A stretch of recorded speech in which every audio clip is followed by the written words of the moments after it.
அதனைக் கண்டான் பூத சேனாதிபதி உக்கிரன். தண்டாயுதம் ஒன்றை தாங்கி உக்கிரன் பானுகோபனுடன் போரிட வந்தான்.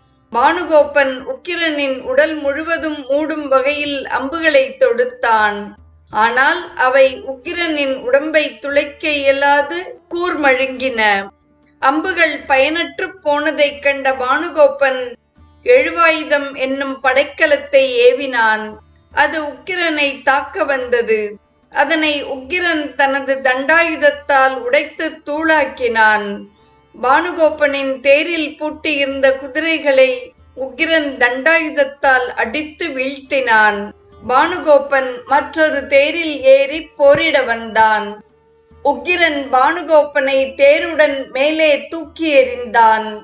தேருடன் பானுகோபன் மேலே வருவதைக் கண்ட சூரியன் அஞ்சினான். ஏனெனில் தன்னை மீண்டும் சூரன் மகன் சிறைப்பிடிக்க வருவதாக எண்ணி சூரியன் அஞ்சினான் என்கிறார் கச்சியப்பர்.